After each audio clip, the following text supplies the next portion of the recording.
होने वाला। नरसिंह पुराण में वर्णन है कि ऐसे परम वैष्णव भक्त हुए हैं, ऐसे परम वैष्णव भक्त जिन्होंने अपने 21 कुलों को तारा और अंतोगतो बताया कि उनको अग्नि में जलाने के लिए होलिका लेकर के बैठ गई और ऐसी जोर से हवा चलने लगी कि वो जो उन्होंने चादर जो ओढ़ी हुई थी अग्निरोधक, वो चादर उड़ गई होलिका के बदन से और प्रहलाद जी के ऊपर आ गई और होलिका जलकर के भस्म हो गई और प्रहलाद जी सुरक्षित हो गए। और भोर में लोगों ने बड़ी खुशियां मनाई। भक्ति में शक्ति है और भक्ति से मेरे भैया मिल जाती मुक्ति है। ये होलिका उत्सव यानी खुशी का उत्सव, प्रसन्नता का उत्सव हम सब लोग मनाते हैं। ये प्रहलाद जी की भक्ति का प्रतीक है। दूसरा बताते हैं कि प्रहलाद जी को खंबे से बांध दिया। पूछा इसमें तेरे भगवान हैं? बोले आप मुझे खोलिए, मैं अभी बताता हूं। बोले हाँ मेरे भगवान इस खंबे में भी है। तो राजा ने ऐसे तलवार का प्रहार किया। कहते हैं कि भगवान उस खंबे में से निकल करके आए हैं। आधा शरीर मनुष्य का है, आधा शरीर पशु जैसा है, माने नरसिंह रूप में भगवान आए हैं। बोले नरसिंह भगवान की जय। उठा लिया है हिरण्यकश्यप को, जंघा पर रख लिया है। जितने भी उनको जो वरदान मिले हुए थे वो सब एकदम से धूमिल किए जा रहे हैं। पहला वरदान था कि मैं बनाए हुए सृष्टि के किसी भी अस्त्र शस्त्र से नहीं मरूंगा। तो वहां न कोई अस्त्र था न शस्त्र था, केवल हाथ थे, नाखून थे। दूसरा बताया कि मैं न धरती में मरूंगा न आकाश में मरूंगा, जंघा पर रख लिया, न नीचे थे न ऊपर थे। तीसरा वरदान उनका विलुप्त होता है कि मैं न सुबह मरूंगा न शाम मरूंगा, न दिन में मरूंगा न रात मरूंगा। बोले न दिन है न रात है, न सुबह है न शाम है। बोले दोनों वक्त का समय है, न वो दिन होता है न वो रात होती है। और बोले न घर से बाहर मरूंगा न भीतर मरूंगा, उसे देली में रख लिया। न तुम घर में हो न घर के बाहर हो, ये भी तुम्हारा मिथ्या चला गया। बोले और बोले मैं किसी मनुष्य से नहीं मरूंगा, किसी जानवर से नहीं मरूंगा। हिरण्यकश्यपु ने कहा अभी भी नहीं मरूंगा। बोले देखो मैं कौन हूं। अब देखा तो न ये मनुष्य है न ये पशु है, ये भी तुम्हारा फेल हो जाता है आशीर्वाद। बोले मैं ब्रह्मा द्वारा बनाए हुए 12 महीनों में मर ही नहीं सकता। भगवान बोले 13वां महीना में तेरे लिए ही बना रहा हूं। हाँ, तो मलमास जो पुरुषोत्तम मास बनाया उसको बोले ये अब आज से 13 महीने होने लगेंगे। हाँ, तो यहाँ सभी प्रकार से ईश्वर ने ऐसी व्यवस्था को संजोया कि हिरण्यकश्यप का वध किया है, अंतड़ियां फाड़ डाली हैं और एक दिव्य ज्योति निकलती है, भगवान में समाहित हो जाती है। और भगवान एकदम से बेहल और विचलित हो गए हैं।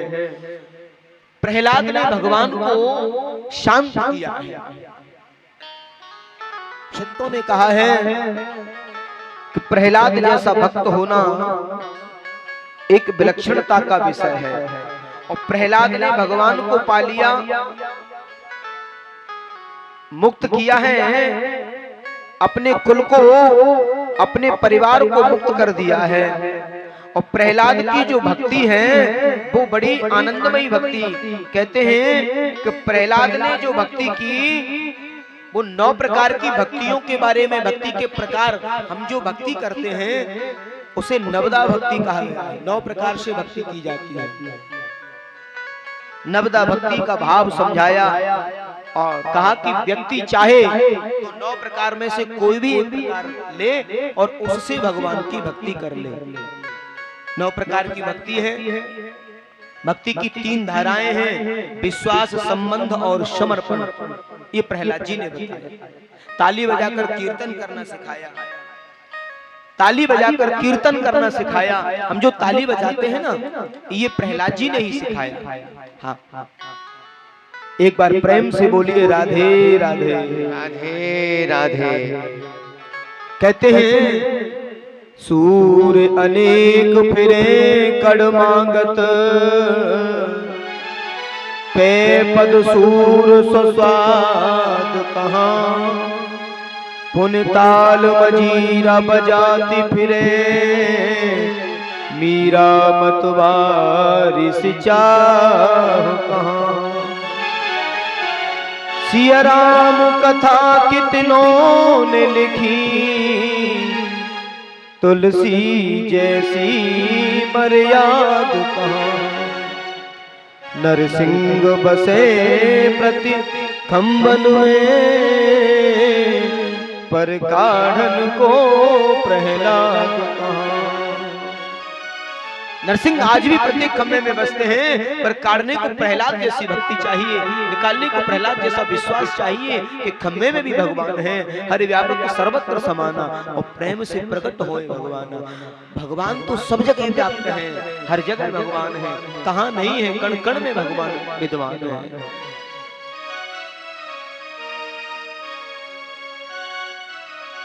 बोलिए श्री प्रहलाद जी महाराज जय हो। इसी वंश में आगे चल करके जो कल हमने आपको कथा सुनाई, वामन भगवान की, आइए उसी कथा पर चलते हैं। और वामन भगवान ने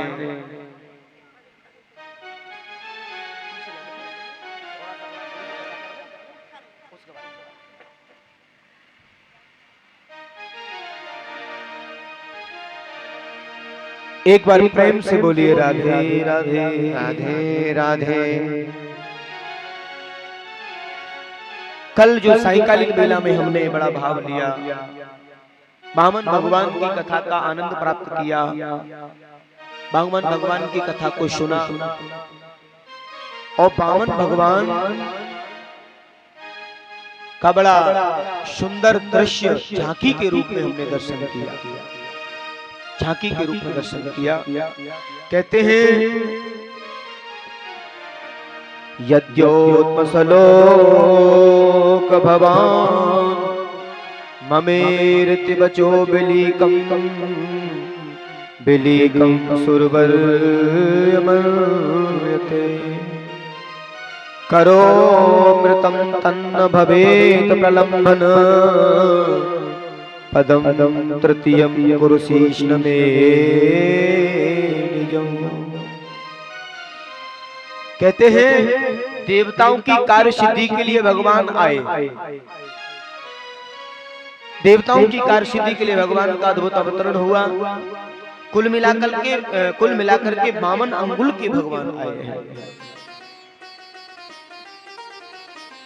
और ब्रह्मा जी ने कमंडलू दे दिया, राजा बलि के यहाँ जा रहे थे, और ऐसे ब्रह्म तेज झलक रहा है, मानो ऐसा लगता है कि सूर्य साक्षात यज्ञ मंडप में आ रहे हैं। और राजा बलि को दान करने की बड़ी आदत, बहुत दान करने की, बड़े दानवीर कहलाए।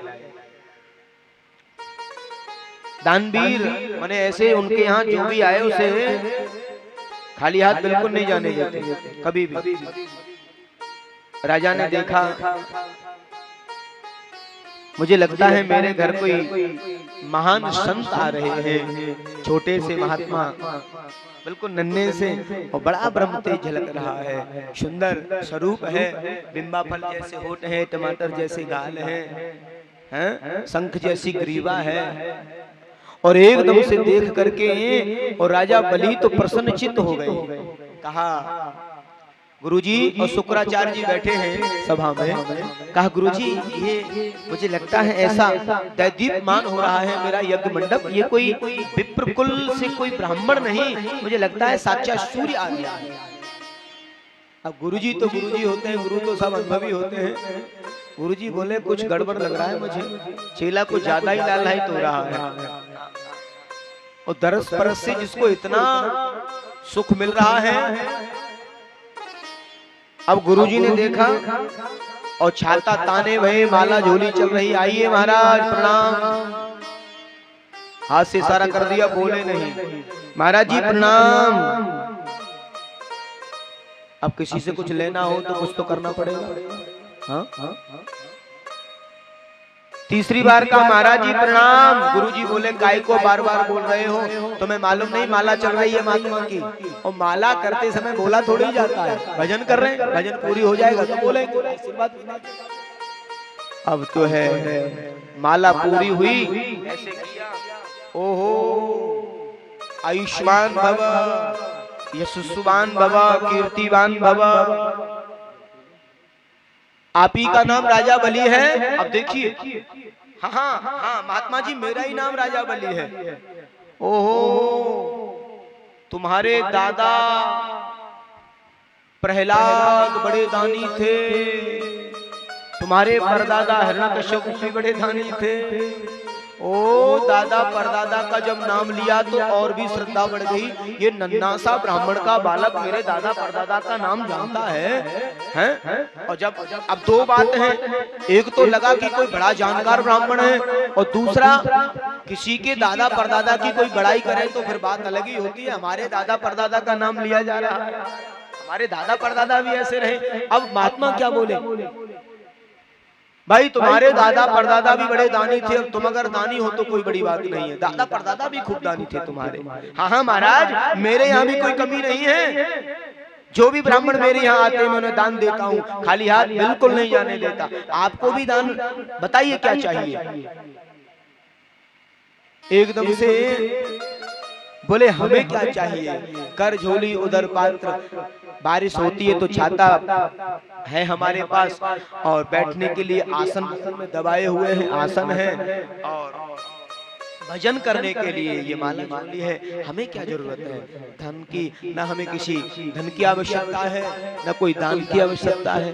राजा बलि बोले हमारे यहाँ तो बगैर दान के आप जा ही नहीं सकते, बिल्कुल नहीं जा सकते, और मेरा नियम है, ऐसे कैसे हो जाएगा। भगवान वामन बोले हम दान नहीं लेते, हमारा नियम है, हम बिल्कुल भी दान नहीं लेते, ये हमारा नियम है। बोले मेरे यहाँ नियम है मैं बगैर दान के भेजता नहीं किसी को। बोले मेरे यहाँ नियम है मैं दान लेता नहीं। हाँ हाँ महाराज लेना तो बोले करेंगे भी क्या, क्या करेंगे, हमें जरूरत ही नहीं है धन की। ओहो इसका मतलब आपका विवाह नहीं हुआ है, तो विवाह हो जाएगा तो जरूरत पड़ेगी आपको, और विवाह हो जाएगा तो बाल गोपाल होंगे, बाल गोपाल होंगे तो व्यवस्था चाहिएगी, घर भी चाहिए ब्राह्मणी के लिए रहने को, मकान भी चाहिए, बच्चों की पढ़ाई लिखाई की व्यवस्था भी चाहिए। अपनी अपनी बोले जा रहे हैं महाराज, और पंडित जी कुछ बोल नहीं, तो फिर तो जरूरत पड़ेगी आपको महाराज। भगवान वामन बोले वैसे तो हमें जरूरत है नहीं, पर आप जो बात बार बार बोल रहे हो कि हम आपका विवाह करवा देंगे, विवाह करवा देंगे। बोले हाँ हाँ विवाह करवा देंगे आपका। हमारे यहाँ कितनी गरीब विप्र कन्याओं की शादी हम साल में कितनी बार कराते हैं, आपका भी करा देंगे। बोले शादी करा देंगे फिर बाल गोपाल भी होंगे। बोले हाँ। बोले ये पूछ रहा हूँ कि बाल गोपाल होंगे 4-6 होंगे या ज्यादा होंगे। तो वामन भगवान से राजा बलि बोले ये हमें क्या पता है कितने होंगे, 4 होंगे, 6 होंगे या 1 होगा। अब ये तो समय के आधार पर व्यवस्था है, अब जितने होंगे उतने होंगे। बोले मैं ये पूछ रहा हूँ कि 4-6 होंगे तो उनमें से एक आध पधार भी सकता है, माने एक आध मर भी सकता है। हाँ? राजा बलि बोले हाँ हो जाता है कई बार, एक आध बाल गोपाल पधार भी जाता है। बोले महाराज मैं वही पूछ रहा हूँ कि बाल गोपाल अगर होंगे और उनमें से एक आध अगर पधार भी गया तो फिर रोना भी पड़ेगा, रोया भी जाता है। तो राजा बलि हंस करके बोले महाराज ये भी कोई पूछने की बात है, अरे बच्चा मरेगा आपका, रोने वाले कोई किराए पे थोड़ी लाए जाएंगे, रोना भी आपको पड़ेगा। हाँ वामन भगवान बोले इसलिए तो मना कर रहे हैं कि हमें विवाह नहीं करना, हम ऐसा काम करें ही क्यों जो हमें बाद में रोना पड़े, ऐसा काम करें ही क्यों जो बाद में रोना पड़े, हमें ऐसा काम नहीं करना। राजा बलि बोले जैसे तैसे तो मनाया, और अब ऐसा बोल करके मना कर दिया। एक बार प्रेम से बोलिए राधे राधे राधे राधे। मना कर दिया। बोले महाराज दान तो लेना पड़ेगा आपको, मेरा नियम है। अब जब ज्यादा जिद पड़ गए तो राजा बलि से भगवान वामन कहते हैं, राजन आपकी ज्यादा जिद करने पर हम दान तो लेंगे, लेकिन हम आपको कहते हैं कि 3 पग भूमि आपसे लेंगे, 3 पग भूमि, और वो भी 3 पग भूमि अपने पैरों से नापेंगे, अपने पैरों से। हाँ, और 3 से 3.25 नहीं, और 3 से 3.25 नहीं, पूरी 3 पग। 3 से 3.25 नहीं और 3 से 3.25 नहीं। अच्छा, तो बड़ी जोर से हंसे थे, क्यों हो? नन्हे से है ना, हंसे बड़ी जोर से। आप रहे बामन के बामन, मांगना भी नहीं आया, ये भी कोई मांगना? कुल मिलाकर बामन अंगुल के तुम खुद हो, और 3 पग भूमि क्या करोगे उसमें? भगवान मन में बोले पहले 3 ही पूरे कर देना, बड़ा दानी बनता है। कहा आपसे मांगना नहीं आया। हमारे कुछ संतों ने एक शब्द बनाया, उसमें लिखा कि अग्रिम बुद्धि बाणिया और मध्यम बुद्धि जाट, तर्क बुद्धि तर्कना और बामन चौपट पा। राजा बलि से भगवान कहते हैं तुम इस छोटे से बामन की इच्छा को पूरी कर देना, ये 3 पग ही पूरे कर देना। पर राजन एक बात है, हम संकल्प करा के लेंगे। और गुरुजी बैठे थे बगल में। अब जब गुरुजी बैठे हो और चेला लुट रहा हो तो लुट थोड़ी जाएगा। अब गुरुजी जिसके पास हो तो गुरुजी तो कभी अपने चेला को नहीं लुटने देंगे, चाहे कुछ भी हो जाए। ऐसे कैसे चेला लुट जाएगा? गुरुजी समझ गए पहले ही, बोले ये कोई बामन बामन नहीं है, ये तो कोई और है। हाँ, इशारा किया, ओ राजा बलि लूटने वाला है ये कोई बामन बामन नहीं है, ये तो कोई और ही लगता है। ब्राह्मण रूपाय बामनाय, ये ब्राह्मण के रूप में कोई और है, लुट जाओगे। राजा बलि बोले क्या मतलब गुरुजी? बोले हाँ, मैंने बिल्कुल जान लिया है, तुम्हें बातों में फंसा लिया इसने, और ये संकल्प की बात पर अड़ा हुआ है। और संकल्प का मतलब होता है पक्का रजिस्ट्रेशन। अगर संकल्प कर लिया तो कार्य करना ही है। हाँ, संकल्प का मतलब ये होता है। अब चाहे जो भी हो, पकड़ लिया।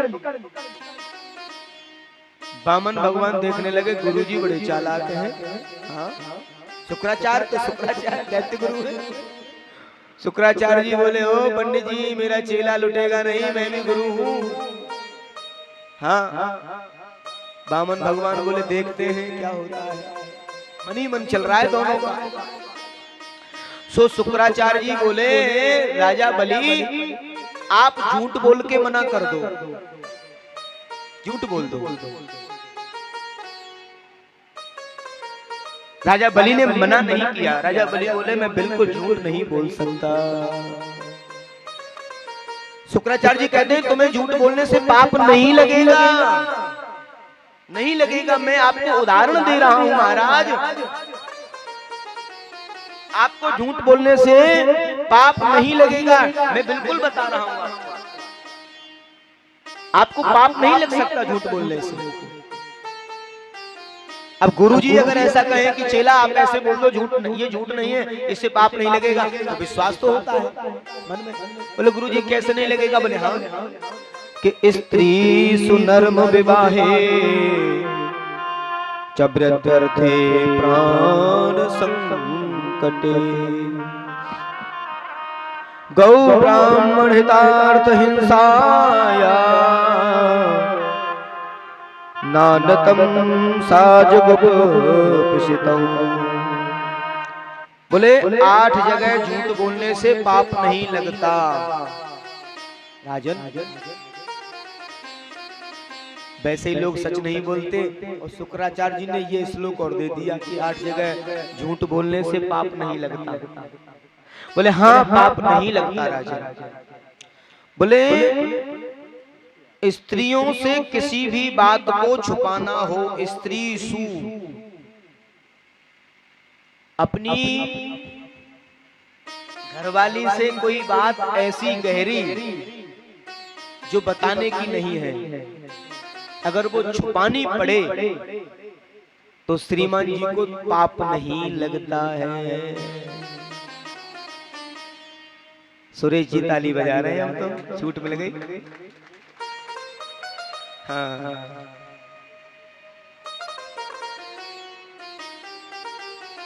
इसका बहुत बड़ा रहस्य है। स्त्री सु नर्म विवाहे, बोले पुरुषों की अपेक्षा माताओं का जो हृदय होता है वो कोमल होता है, और कोई भी व्यक्ति इमोशनली ब्लैकमेल कर सकता है, धीरे धीरे पूछ सकता है, और कोई ऐसी गहरी बात हो जिसे नहीं बताया, क्योंकि माताएं कभी भी कोई भी बात अपने हृदय में छुपा के नहीं रख सकती। माताएं श्रापित हैं, कोई भी गहरी बात माताएं कभी भी छुपा के नहीं रख सकती। या तो पति को बता देंगी, घर में किसी और को बता देंगी, और अगर नहीं किसी को बताएंगी तो अपनी सखी, अपनी कोई बढ़िया सहेली होगी उसे जरूर बताएंगी। आज हमारे श्रीमान जी ये बता रहे थे, पर मुझे सौगंध दी थी कि बताना नहीं, तुम तो मेरी सहेली हो, तुम्हें सौगंध पहले ये बताओगी तो नहीं। सहेली बोले कि मैं किसी को नहीं बताऊंगी, बता दो। हाँ, ये बात है हमारे यहाँ, ऐसा ऐसा पतिदेव ने मना किया था, मैं तब भी तुम्हें बता रही हूँ। हाँ, तुम्हें कसम है मेरी। अब सखी की और भी कोई सहेली होगी, वो भी थोड़ी बोलेगी, हाँ उसकी और कोई सहेली होगी, बोले मेरे से मना किया है, कसम दिला दी है, पर तुम्हें कसम है अगर किसी को बताओ। हाँ, वो भी नहीं रोक पाई। गहरी बात, कोई भी गहरी तो पूरा एकदम से फैल जाएगा। अब प्रश्न किया, राजश्री परीक्षित कहते हैं गुरुवर ये ऐसा क्यों, नारी जाति का हृदय ऐसा क्यों? बोले कोमल हृदय होता है, लेकिन इस नारी जाति को धर्मराज युधिष्ठिर का श्राप मिला हुआ। धर्मराज युधिष्ठिर ने नारी जाति को श्राप दे दिया है। कहते हैं कि जब महाभारत का युद्ध हो गया, सब कौरव लोग मारे गए, बड़ी हानि हुई, कर्ण आदि सब चले गए, तो धर्मराज युधिष्ठिर पिंडदान कर रहे थे अपने कुल के लिए, अपने कौरव भाइयों के लिए, अपने पिताजी के लिए, अपने जो और भी वंशज थे सबका नाम ले लेके पिंडदान गंगा के किनारे कर रहे थे। उनके पीछे खड़ी थी माता श्री कुंती। सबके जब पिंडदान हो गए, सबका पिंडदान करके युधिष्ठिर उठने ही वाले थे, भगवान सूर्य को प्रणाम कर रहे थे, उसी समय माता कुंती के रोने की आवाज आई है। बड़े ध्यान से सुने। उसी समय माता कुंती की हिलकी होने लगी है। माता कुंती एकदम से हिलकियां लेने लगी हैं, और हिलकियां ले करके जोर जोर से फपक फपक के रो रही है। युधिष्ठिर ने देखा, माँ आप रो क्यों नहीं हो? अब तो सब हो गया ना। बोले मैं उन सबको याद करके नहीं रो रही, मैं एक बात मेरे हृदय में है जो मैंने आज तक बेटा किसी को नहीं बताई। कहा क्यों? बेटा एक बात है, मैं अभी भी नहीं, मेरे कहने से एक पिंडदान और कर दो बेटा, कर्ण के नाम का एक पिंडदान और कर दो मेरे बेटे। युधिष्ठिर ने कहा मां मैं नहीं कर सकता, क्योंकि कर्ण हमारे परिवार का नहीं, हमारे वंश का नहीं, हमारा क्या लगता है कर्ण, हमारा कुछ भी तो नहीं है। पिंडदान तो मैं अपने कुल के लिए कर रहा हूँ, अपने कौरव भाइयों के लिए, अपने कुल के लिए कर रहा हूँ। उसी समय भूमि में बैठ जाती है। कहा बेटा मैं जो बात आज तक दुनिया में किसी को नहीं बता पाई, आज मैं नहीं रोक पा रही हूँ, क्योंकि कर्ण भी तुम्हारा ही भाई था, जिसके बारे में मैंने आज तक दुनिया को ये राज नहीं बताया। कर्ण तुम्हारा सबसे बड़ा भाई था, इसीलिए कर्ण के लिए एक पिंडदान कर दो। और युधिष्ठिर ने पूरी बात पूछी, माँ कर्ण हमारे कैसे भाई थे। पूरी जीवन की व्यथा को बताया कि कर्ण मेरा सबसे पहला बेटा था, जिसे मैंने लोक लाज और संकोच से यमुना में नदी में एकदम से युधिष्ठिर रोने लगे। अर्जुन खड़े थे, माँ मुझे अपराधी बना दिया, मेरे ही अपने सगे भाई को मेरे से मरवा दिया। मैं देखा था कि भैया कर्ण के पैर हमारे पांचों भाइयों के पैरों से मिलते हुए थे। मैं सोचता तो था कि ये कोई साधारण व्यक्ति नहीं है। माँ एक बार तो बता देती, मैं ये सब कुछ वैभव छोड़ करके चला जाता, भैया कर्ण को राजगद्दी पर बिठा देता। ये वैभव मुझे नहीं चाहिए था। युधिष्ठिर रोने लगे हैं, अर्जुन रोने लगे हैं, माँ इतना बड़ा अपराध किया तुमने, एक बार भी नहीं बताया। कहते हैं माता कुंती उस युद्ध में भी रोई थी, उस युद्ध में भी रोई थी, और भगवान द्वारकाधीश के पास जाके रोई। जिस दिन अर्जुन का और कर्ण का युद्ध होने वाला था, उस दिन विचलित थी और रात्रि में द्वारकाधीश से जाकर के मिली थी। कहा, द्वारकाधीश मैं सो नहीं पा रही हूँ, मैं बड़ी बेचैन हूँ, क्योंकि आज मेरे ही पुत्र आपस में टकराएंगे और आपस में लड़के मर जाएंगे। मेरे लिए अगर कर्ण मरते हैं तो मेरे लिए मेरा बेटा मर गया, और अगर अर्जुन को कुछ होता है तो मेरे लिए मेरा बेटा मर गया। भगवान ने आश्वस्त किया, बुआ तुम्हारे 5 ही रहेंगे, अगर कर्ण चला गया तो 5 रहेंगे और अर्जुन चला गया तो भी 5 रहेंगे, तुम्हारे 5 रहेंगे। तुम बिल्कुल चिंता न करो, हृदय को मजबूत करो। लेकिन तब भी किसी को ये रहस्य नहीं बताया। द्वारकाधीश को ये रहस्य मालूम था। द्वारकाधीश पीछे बैठे हैं। अर्जुन ने देखा, गुरुवर आपने इतने बड़े रहस्य को छुपाया। बोले एक माँ के सामने मैं भी बेबस था, क्योंकि मुझे कसम दिलाती थी कन्हैया ये रहस्य किसी को मत कहना। मैं भी बेबस था माँ के इस वात्सल्य के सामने। युधिष्ठिर रोते हैं, बिलखते हैं, माँ अच्छा नहीं किया आपने। एकदम से आवेश आ जाता है, माँ मैं स्त्री जाति को श्राप देता हूँ, आज के बाद कोई भी गहरा राज वो नहीं छुपा पाएगी इस धरती पर। मेरा श्राप है माँ, नारी जाति को श्राप है, और नारी जाति को श्राप दे दिया है। एकदम से बेहल हो जाते हैं कुंती। कहा मुझे ऐसा ज्ञात नहीं था, और उस दिन से ऐसा श्राप मिला, नारी जाति अपने हृदय में कोई भी गहरा राज नहीं छुपा सकती, चाहे वो कुछ भी हो जाए। आज शुक्राचार्य कहते हैं, राजन ये बिल्कुल परम सच है। स्त्री सुनर्म विवाहे जब वृद्धर्थे प्राण संकटे। अगर किसी ने अपनी पत्नी से भी झूठ बोला जाए किसी गहरी बात को लेकर के तो पाप नहीं लगता, और किसी लड़की की शादी में अगर आपको झूठ बोलने का अवसर मिले और आपके झूठ बोलने से अगर किसी की बिटिया का विवाह हो रहा है और एक आध बार झूठ बोल दिया, अरे बेटी बहुत अच्छी है, बेटी तो बड़ी लाडू है, बड़ी सुंदर है, वो बहुत अच्छी है, सुशील है, बड़ा घर परिवार संभालने वाले हैं, और उसकी शादी अगर आप करा रहे हैं तो भी पाप नहीं लगेगा। स्त्री सुनर्म विवाह है, विवाह करा रहे हैं, दो आत्माओं को मिलन करा रहे हैं, कोई गलत काम तो नहीं कर रहे। वहां झूठ बोल दिया जाए, बिचौलिया बीच वाला अगर एक शब्द बेटी के बारे में झूठ बोल के भी करा दे तो कोई पाप नहीं। और किसी के प्राण व्यर्थ में संकट में हो, किसी के प्राण व्यर्थ में संकट में हो, वृत्यर्थे प्राण संकटे, और आपके कहने से अगर उसके प्राण बच जाएं, हत्या बच जाए, आपके झूठ बोलने से, आप झूठ बोल दीजिए, आपकी वजह से अगर किसी को जीवन दान मिल रहा है तो झूठ बोल दो, पाप नहीं लगेगा।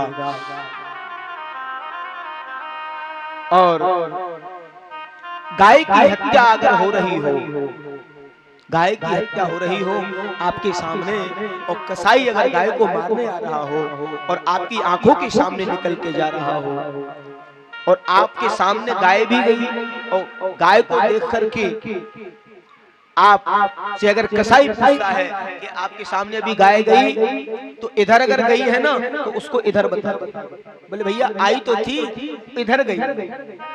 आपका झूठ बोलना आपको पाप नहीं लगने देगा, क्योंकि आप गाय की हत्या से बचा रहे हो, हिंसायाम गाय को हत्या से बचा रहे हो, और अन्य कोई हिंसा अगर हो रही हो, आपके झूठ बोलने से अगर वो बच जाए, हिंसा ना हो, तो आपको पाप नहीं लगेगा। और जिसका सर्वस्व लुटने को जा रहा हो, किसी का सर्वस्व लुट रहा हो, सब कुछ लुट रहा हो, ऐसे समय में अगर झूठ बोल दिया जाए तो आपको पाप नहीं लगेगा। एक बार प्रेम से बोलिए राधे राधे। तो राजन, आपका तो सब कुछ लुट रहा है, आप झूठ बोल दीजिए। सभी बातें गुरुजी ने कही, लेकिन राजा बलि पर कोई भी प्रभाव नहीं हुआ। राजा बलि ने एक बात कही, गुरुजी अगर ये बालक कोई साधारण बालक नहीं हुआ तो मुझे हरा नहीं सकता, 3 पग ही लेगा, उसमें कुछ अंतर नहीं आने वाला। और ये बालक अगर भगवान भी हुआ, अब देखिए राजा बलि कितने दृढ़ विश्वासी थे, अगर ये भगवान हुए तो इस दुनिया में ऐसा अमर नाम लिख जाऊंगा मैं, क्योंकि मैंने भगवान को भी दान दिया, मैं दोनों तरफ से मेरी विजय है, क्योंकि साधारण हुआ तो मुझे हरा नहीं सकता, और भगवान हुआ तो भगवान मेरे दरवाजे पर भीख मांगने आया, मैंने भगवान को भी भीख प्रदान की, मेरे से बड़ा कोई दानी नहीं कहलाएगा, मेरी ही विजय होगी गुरुदेव, आप बिल्कुल चिंता न करें। अब गुरुजी तो गुरुजी, अब गुरुजी कैसे कहें, सब कुछ लुटने वाला है, हाँ बहुत कुछ लुटने वाला है। कहते हैं कि संकल्प की जब बात आई तो जो अंजलि से जो जल गिरता है ना, गंगा सागर जो होता है नली वाला, वो जल रखा हुआ था, गुरुजी ने सूक्ष्म रूप बनाया और उस अंजलि में जाके उस छिद्र में बैठ गए, बोले ना जल गिरेगा ना चेला लुटेगा, संकल्प ही नहीं होगा तो चेला कैसे लुटेगा। तो भगवान ने देखा, गुरु कर अंध बधिर कर लेखा, एक न सुनहि एक नहीं देखा। और भगवान वामन ने अपने जो आसन था कुसा वाला उसको निकाला और उस छिद्र में डाला, बोले ये बड़े चतुर बन रहे हैं, पहले इन्हीं को दंडित किया जाए। और जैसे ही कुसा डाली सो गुरुजी की आंख चली गई, एक आंख वाले हो गए शुक्राचार्य जी, हाँ, और जल गिरा है, और जल गिरा तो उस समय भूमिदान का संकल्प किया है, और भूमिदान का ऐसा संकल्प हुआ, ब्राह्मण रूपाय वामनाय इमात्रिणी पदानि पृथ्वीम अहम संप्रददे। और जैसे ही जल लिया है और जल लेकर संकल्प किया है, कहते हैं कि उसी समय वामन भगवान विराट रूप के हो जाते हैं। बोलिए विराट भगवान जय हो। और विराट रूप के लाखों करोड़ों मील बड़े हो गए। अब तो राजा बलि को चेहरा नहीं दिख रहा, राजा बलि समझ गए गड़बड़ हो गया, जो गुरुजी ने कहा वही है, चरण ही चरण दिख रहे हैं, सिर तो दिखता ही नहीं, मुख तो दिखता ही नहीं।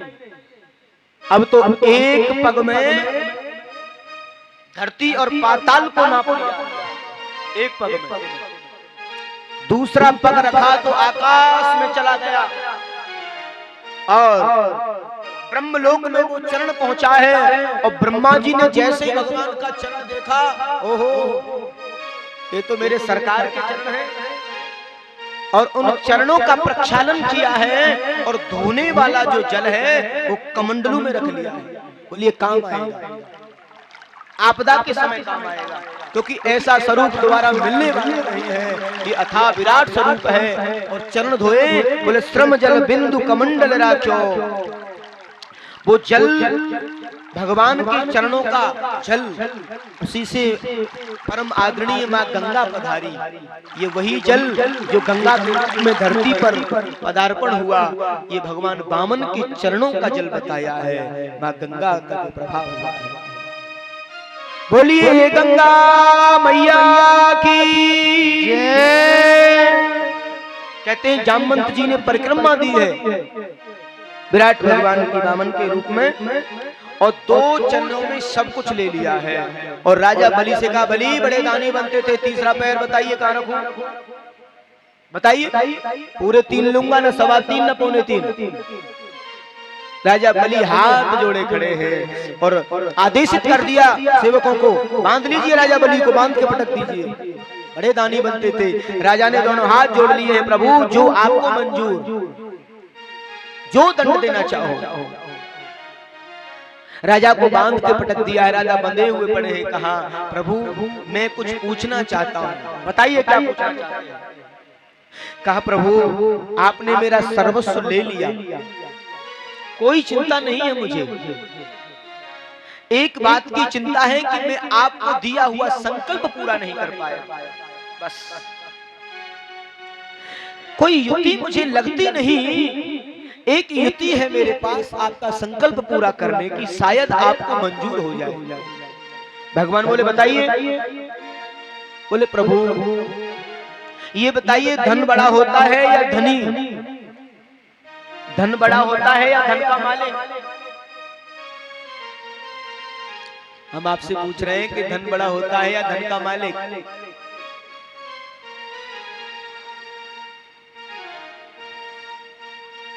हाँ, धन से बड़ा धन का मालिक होता है, क्योंकि धन को धनी ने ही तो कमाया है, मालिक ने नहीं कमाया है। धन से बड़ा मालिक होता है। भगवान से पूछा, भगवान बोले, ये भी कोई पूछने की बात है राजा, सीधी सी बात है, धन का मालिक बड़ा होता है, इसमें क्या पूछना तुम्हें? अच्छा गुरुजी, प्रभु धन का मालिक बड़ा होता है? बोले हाँ। बोले, प्रभु मैं इसलिए पूछ रहा था क्योंकि अभी तक आपने मेरे धन को लिया है, लेकिन धन का जो मालिक, जो धनी है, वो अभी है, अभी है। इसीलिए तीसरा पैर मेरे सिर पर रख दीजिए, आपके 3 पग पूरे हो जाएंगे। तीसरा पैर भगवान के नेत्र सृजल हो गए, अंक में उठा लिया है और बड़ी जोर से हिलकियां लेने लगे हैं। बाहरे राजा बलि, मैं तो तुझे लूटने आया था, तूने तो मुझे लूट लिया, अपने संकल्प को पूरा कर लिया। देवताओं को कहा, देव मैं नहीं लूट पाया इस राजा को, क्योंकि इसकी भक्ति में इतनी शक्ति है, इसका विश्वास इतना मजबूत है। और एकदम से बिहल हो गए। कहा, संपूर्ण रूप से स्वयं सुतल लोक का राज्य तुम्हें दिया जाए, जिस राज्य के लिए लोग तरसते हैं, सुतल लोक के लिए। राजा मेरा आशीर्वाद है सुतल लोक का तुम्हें राज्य मिले। प्रभु आपने अपनी इच्छा से सुतल लोक दिया है मुझे, अभी तो मैं मांगू, आप मुझे वरदान दे रहे हो? बोले हाँ मांगिए। अब यहाँ सब उल्टा हो गया। तभी तो कहा है कि भक्त के बस में है भगवान। हाँ, भगवान वरदान दे रहे हैं और भगत जी मांग रहे हैं। भगवान बोले, सुतल लोक का राज्य दे दिया, जिसके लिए देवता लोग भी तरसते हैं, मैं खुशी से दे रहा हूं। राजा बलि कहते हैं, प्रभु आपने अपनी मर्जी से दिया है, लेकिन मैं जो मांग रहा हूं वो दीजिए मुझे। बोले क्या? बोले मैं जो मांग रहा हूं वो ये मांग रहा हूं कि मैं जब भी अपने राजमहल से निकला करूं, अपने मुख्य दरवाजे पर रोज आपके दर्शन किया करूं, रोजाना आपके दर्शन करके निकला करूं। यानी भगवान को अपना द्वारपाल बना दिया है राजा बलि ने। ये भक्ति में शक्ति है। राजा बलि के यहाँ भगवान द्वारपाल बन गए। मेरे सर पर रख दो ठाकुर अपने ये दोनों हाथ, और देना हो तो दीजिए जन्म जन्म का साथ। मेरे सिर पर रख दो कान्हा, मेरे सिर पर रख दो मोहन, तुम अपने दोनों हाथ देना हो तो दीजिए जन्म जन्म का साथ, देना हो तो दीजिए जन्म जन्म का साथ। मेरे सिर पर रख दो खाना, मेरे सिर पर रख बनवारी, तो अपने दोनों हाथ, देना हो तो दीजिए जन्म जन्म का साथ, देना हो तो दीजिए जन्म जन्म का साथ।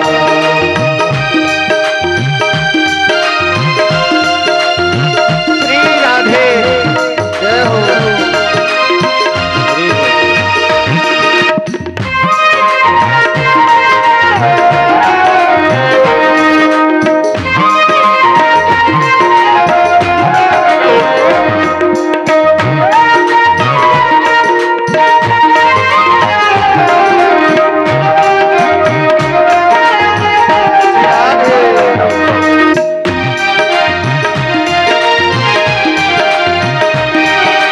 झुलस रहे हैं गम की नींद में, प्यार की छैया कर दे तो।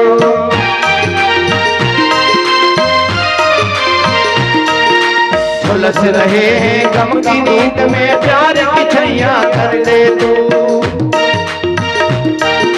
बिन पतवार ये नाव चले ना, अब पतवार पकड़ ले तू। माझी ये नाव चले ना, अब पतवार पकड़ ले तू। दुनिया मेरी दुनिया कर दे रोशन, छाई अंधियारी रात, देना हो तो दीजिए जन्म जन्म का साथ, ओ देना हो तो दीजिए जन्म जन्म का साथ। मेरे सिर पर रख दो खाना, मेरे सिर पर रख दो गाना, तुम अपने दोनों हाथ, देना हो तो दीजिए जन्म जन्म का साथ, देना हो तो दीजिए।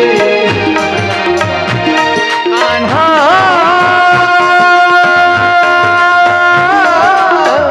रे मेरे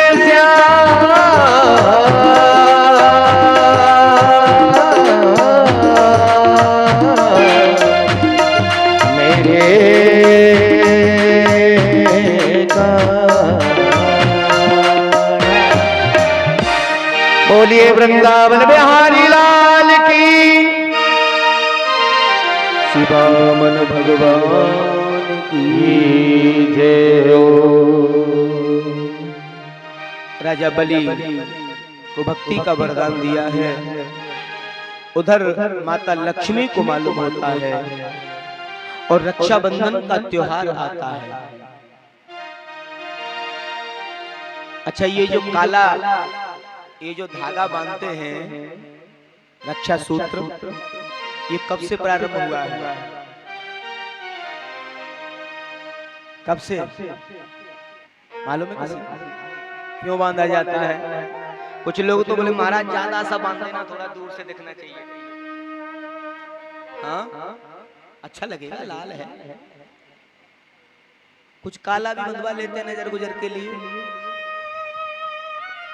कहते हैं ये रक्षा सूत्र होता है, दो स्थितियों में इसे बांधा जाता है। एक तो पुरोहित जो है वो अपने यजमान को उनकी रक्षा के लिए बांधते हैं, पुरोहित। और एक बहन अपने भाई की रक्षा के लिए उनकी कलाई पर बांधती है, जो राखी, रक्षाबंधन। मतलब नाम क्या उसका? रक्षाबंधन। यानी बहन अपने भाई की रक्षा की कामना करती है उस दिन कि मेरे भाई की दीर्घायु हो, उम्र लंबी हो, इनके जीवन में सुख समृद्धि हो। दो स्थितियों में इसे बांधा जाता है रक्षा की कामना के लिए। इसका शुद्ध नाम है रक्षा सूत्र। मोली, कलावा, लेकिन उस समय एक मंत्र बोला जाता है और लक्ष्मी जी ने इसकी शुरुआत कराई। जब कलावा बांधे तो पंडित जी बोलते हैं मंत्र, ये नवतो बलिराजा दानवेंद्रो महाबल तेन बदनामी रक्षे माचल माचल। जय हो। हमारे विप्र लोग बैठे हैं, पांडित्य कर्म करने वाले भी, तो ये मंत्र बोला जाता है रक्षा सूत्र बांधते समय, यानी इससे रक्षा होती है, रक्षा बांधा जाता है। जय जय श्री राधे, जय जय श्री